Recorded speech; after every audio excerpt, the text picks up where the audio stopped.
Salut les mécamaniacs! Aujourd'hui on va faire une opération bien trop souvent négligée, le remplacement du liquide de direction assistée. On est sur la 159, mais bien entendu ça va concerner également les Brera et les Spyder 939. Allez, c'est parti!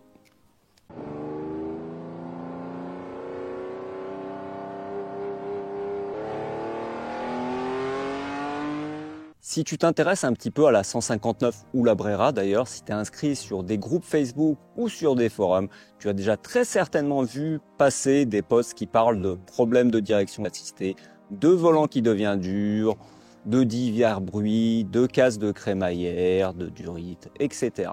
Une partie de ces problèmes pourrait très certainement être évitée si le liquide de direction assistée était remplacé en temps et en heure.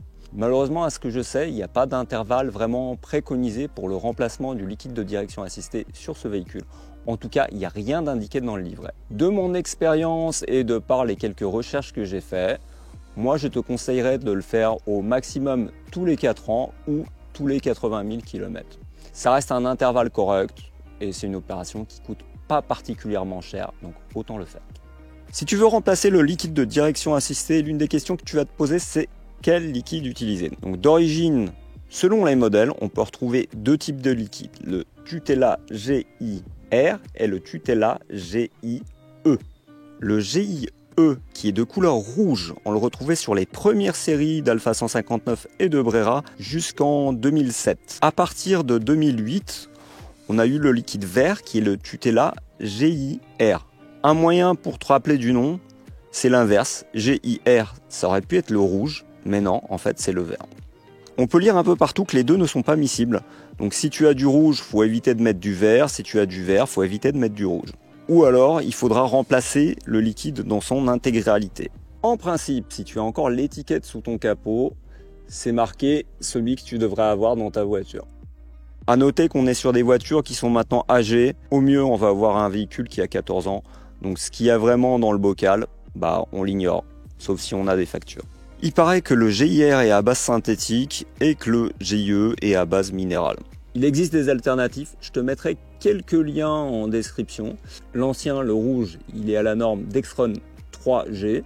On peut trouver des alternatives. Il est également estampillé avec la norme Fiat qui finit par AG2. Et le vert, le plus récent, il est estampillé à la norme ISO VG22 et également à la norme Fiat qui finit par AG3. On dit souvent qu'avec la nouvelle huile, on a moins de problèmes avec le temps. Maintenant, j'ai envie de dire, si tu n'es pas certain de faire un remplacement complet, si tu as le rouge et que tu n'as pas de problème particulier, reste avec la rouge. Quand le liquide est vieux et que tu cherches à identifier vraiment c'est quoi la couleur de celui qui a été mis d'origine, c'est franchement pas facile. Le rouge a plutôt tendance à devenir noir avec le temps et le vert, il a tendance à devenir marron. Donc ici, moi j'avais remplacé ça il y a quelques années et j'avais mis du vert. Et tu peux voir la couleur, ça n'a plus rien à voir avec du vert. Donc on pourra avoir le doute, on pourrait se dire est-ce que c'est pas du rouge? Mais non, c'était bien du vert. En regardant le bout de la seringue, tu peux voir qu'il n'y a rien de rouge, il n'y a pas de colorant rouge dedans. Donc là je te mets une petite photo pour que tu vois à quoi ressemble le rouge quand il est usé. J'avais pris quelques images dans le temps. Donc il faut lever le véhicule des deux côtés. Donc là j'ai mis une chandelle et j'ai également levé de ce côté-là. Il n'y a pas besoin de lever haut, c'est juste pour que tu puisses tourner les roues une fois qu'elle est à l'arrêt. Un autre truc à faire, c'est débloquer le volant à l'arrêt. Tu prends la clé, tu l'introduis et tu la ressors très rapidement et tu as le message, la direction ne sera pas bloquée. Comme ça, j'aurai pas besoin de mettre la clé pour tourner le volant. Donc je vais démonter 2-3 trucs pour me faire plus de place. Sûrement le cache moteur, le résonateur. Ça, je sais plus si c'est nécessaire, on verra.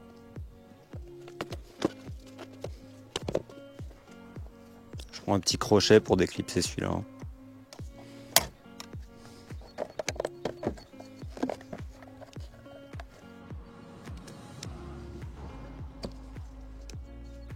Trop souvent, je me facilitais la vie en démontant le moins possible. Et après, ça prend 2 fois plus de temps. Donc, autant démonter tout de suite. C'est pas pour le temps que ça va prendre. Ça a pris 2 minutes. Vu comment est orientée la durite du turbo, je te conseille de mettre un chiffon. T'es pas à l'abri de faire tomber une douille de 10 dedans. On va éviter. Puis je vais même faire la même chose de l'autre côté. Donc j'ai oublié de préciser, là on est sur le moteur 2,4 litres. Sur les autres motorisations, tu auras peut-être un autre bocal de liquide de direction assistée. Mais globalement, l'opération sera similaire. Et d'ailleurs, en parlant de bocal, sur les 1,9 litre JTD, il y a un problème très connu de bocal. Donc si tu as du bruit dans ta direction assistée et que moteur fonctionnant, tu l'ouvres et que tu vois des bulles à l'intérieur, c'est tout simplement que l'espèce de petit filtre qui est dans le bocal, il est parti. Et à ce moment-là, en fait, il faut tout simplement racheter un bocal neuf. À ma connaissance, il n'y a pas ce problème-là sur les 2,4 litres. Donc la première étape, ça va être de vider tout le liquide qu'il y a là-dedans. On peut utiliser une seringue déjà dans un premier temps. Et puis pour la suite, tu vois, il y a pas mal de place. Tu peux prendre un bocal, par exemple un ancien bidon de lave-glace que tu auras découpé. Tu le mets en dessous et comme ça, tu fais tout couler dedans. Ça marche très bien. Moi, je vais déjà le déposer. Donc ici, il n'y a que 2 vis, je crois.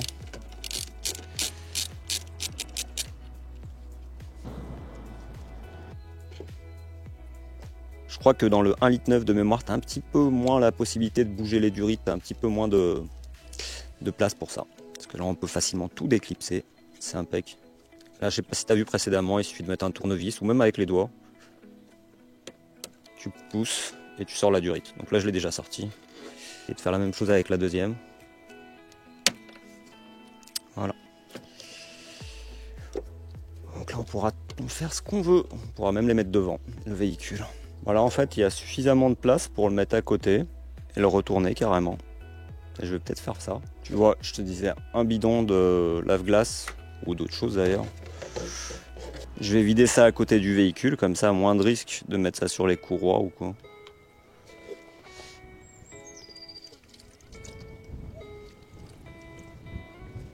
Là, la couleur. Donc initialement, c'était vert.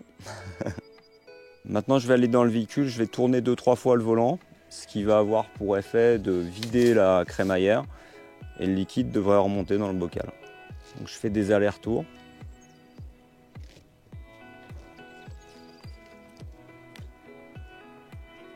Là déjà au deuxième coup, je sens que c'est beaucoup plus léger, le liquide a dû se vider. Et donc là, on peut voir qu'il y a du liquide qui est encore remonté dans le bocal. Si tu es flemmard ou que tu ne te sens pas de faire beaucoup en mécanique, déjà juste de faire ça, de remettre du nouveau liquide, de refaire bouger le volant, c'est déjà pas mal. À savoir que tu peux le faire 1 ou 2 fois de suite, comme ça tu vas un peu rincer le circuit et déjà ça sera une bonne chose. Là je vais essayer d'en vider un peu plus, de rincer le circuit un petit peu, comme ça fait un petit moment que je ne l'ai pas fait. On peut voir que j'ai pas mal joué au MacGyver. Donc j'ai déconnecté la durite d'arrivée, donc c'est la plus fine. La plus épaisse va à la pompe. Il y a une crépine. Normalement, la durite avec la crépine, c'est la durite de retour. Donc, j'ai déconnecté la durite. Ensuite, faut boucher. Donc, utilise la méthode que tu veux. Moi, j'ai mis un ancien tube de carburant, bouché avec une vis, tout simplement, et je l'ai remonté vers le haut pour éviter d'avoir des fuites. Ça me permet de remplir le bocal. Et déjà, en tournant le volant, de récupérer du liquide ici. La durite de retour, tu peux voir, je l'ai mis dans une bouteille. Comme ça me permet de voir s'il y a du liquide qui revient. Et en même temps, quand je suis au volant, j'arrive à voir de loin, est-ce que ce qui revient est toujours marron ou est-ce que c'est vert. Enfin, selon comment tu places la bouteille quand même. La prochaine étape, ça va être de faire tourner le moteur pour vider un maximum le circuit. Je vais pas le démarrer parce que la pression là qu'il y a là-dedans, faudrait que quelqu'un m'aide, sinon ça a giclé, il va y en avoir partout. Moi la méthode que j'ai choisie, c'est de débrancher la pompe de carburant. Donc c'est le fusible F21 de 20 ampères ici. Et je vais mettre le contact et forcément ça démarrera pas. La contrepartie, c'est que je risque d'avoir un voyant moteur, surtout que le débitmètre est débranché. Donc voilà, moi je le sais, j'ai de quoi réinitialiser après. Toi, tu feras en fonction. Le chiffon, je l'ai retiré de la durite du turbo. Je le laisse poser un peu plus loin comme ça pour qu'il n'y ait rien qui tombe. C'est discutable. Tu peux l'enlever pour éviter qu'il soit aspiré. Ça serait dommage. Il faut vérifier qu'il n'y a rien qui frotte avec la pompe ou autre chose. Il faut que rien se barre. Je vais remplir ça. Si tu veux faire un simple changement, un bidon ça suffit. Si tu veux rincer le circuit, il faudra en prendre 2. Il y a à peu près la moitié. Donc ça, je vais pas le revisser histoire qu'il y ait de l'air qui rentre dans le circuit. J'ai déjà fait ça hors caméra tout à l'heure. Donc je vais revider la crémaillère. Je vais vider tout ce qu'il y a dans la bouteille pour voir si ce qui revient est propre ou pas. Donc là, je sais pas si tu vois, mais ce qui revient, c'est toujours marron. On va faire tourner un peu.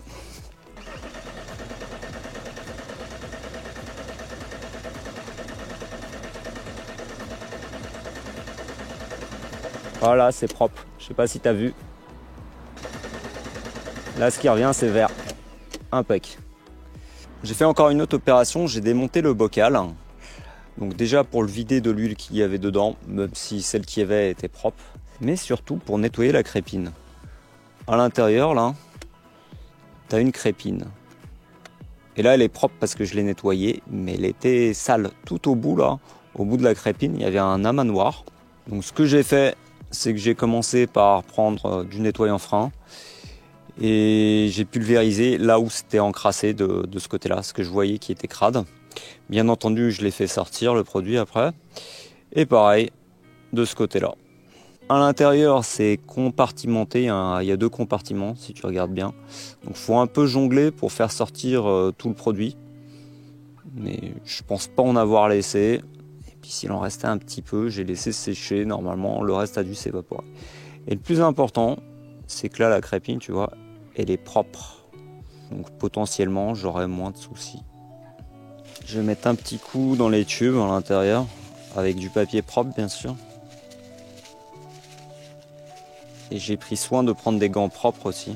Moi, j'ai des colliers à vis. D'origine, c'est pas des colliers comme ça, c'est les colliers que tu resserres. Je les avais changés la dernière fois. Les colliers automatiques, là, souvent avec le temps, ils servent plus assez bien. Donc avec ça, moins de risque que ça fuit. C'est bien d'avoir regardé avant, voire d'avoir pris une photo, comment passer les tubes. Là, je me pose déjà des questions alors que ça fait pas longtemps que je les ai démontés. J'ai du ruban comme ça, c'est du ruban anti-frottement de type Tessa. C'est la marque Tessa qui fait ça habituellement. Bon, celui-là, c'est un truc générique, mais j'en mets souvent là où ça risque de frotter pour éviter les problèmes. Normalement, il y en a d'origine. Je sais pas s'il y en a partout. Moi, j'ai tendance à en mettre partout. Tu vois, là, il y a un peu de jeu.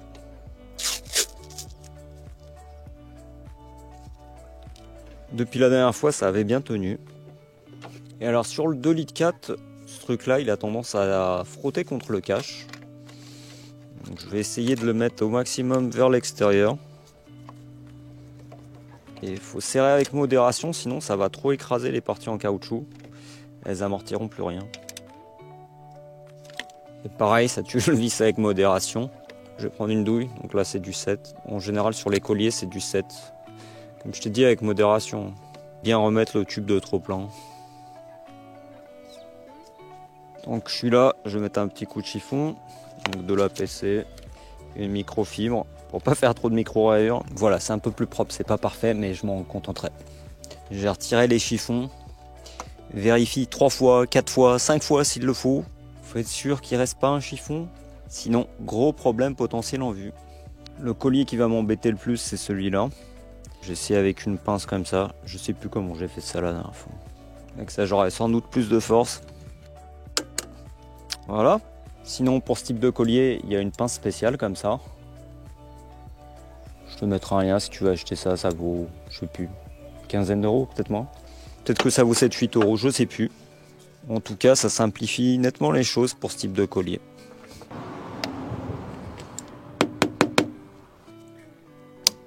Voilà. Clic. Clic. Surtout pas oublier ça, comme c'est le débitmètre. Clic. Tu vois là par exemple au fond avec un outil standard c'est assez chiant, c'est pas accessible. Et avec ça, ça devrait aller. Voilà. Donc j'ai corrigé le petit défaut qu'il y avait ici. Avec ça, j'ai trouvé une espèce de mousse comme ça collante dans mon garage. Et ça me paraît très bien. Voilà, c'est le dernier moment de tout vérifier. De regarder que surtout les tubes ne frottent nulle part. Parce que souvent quand ça frotte, bah après ça finit par s'abîmer et fuir. Donc c'est surtout ce qu'on veut pas. Là, ça me paraît pas mal. Donc on va mettre du liquide. Je me prends un chiffon au cas où. Et là, combien faut en mettre, j'en sais rien. Normalement, on ne devrait pas avoir besoin de tout le bidon. Là, si tu vois, on voit bien que c'est vert. Bon, là, on a l'air déjà d'avoir bien rempli, mais de toute façon, il doit y avoir de l'air dans le circuit, donc il faudra re-remplir. Là, je le vois descendre à vue d'œil. Là, avant de démarrer, je vais tourner le volant déjà, d'un côté, de l'autre.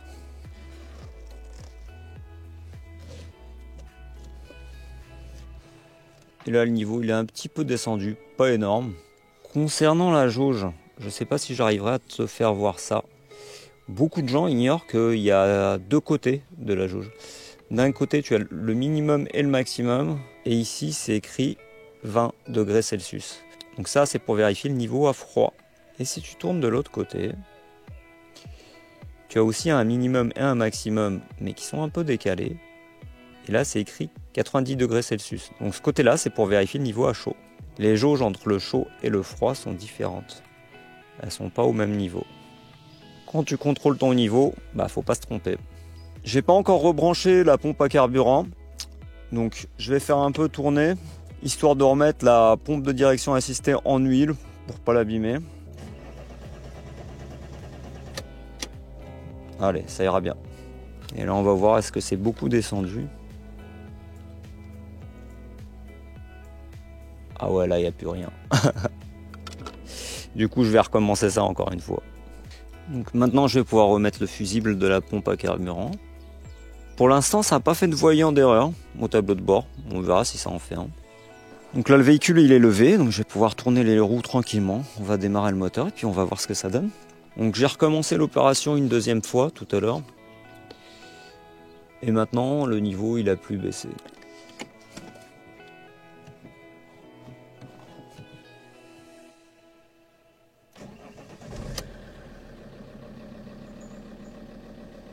Donc j'ai pas eu droit à un bruit bizarre au niveau de la pompe ou quoi que ce soit de similaire. Donc ça c'est une bonne chose. Maintenant je vais tourner plusieurs fois, gauche, droite, jusqu'en butée. Maintenant même quand je vais en butée comme ça fait pas de bruit, c'est super. On verra ce que ça fait en conduisant, est-ce que je ressens vraiment une différence. Si un jour tu te demandes quel fusible sert à quoi, en fait à l'intérieur de ce cache là, c'est indiqué, tu as le détail. Tu as des petits pictogrammes.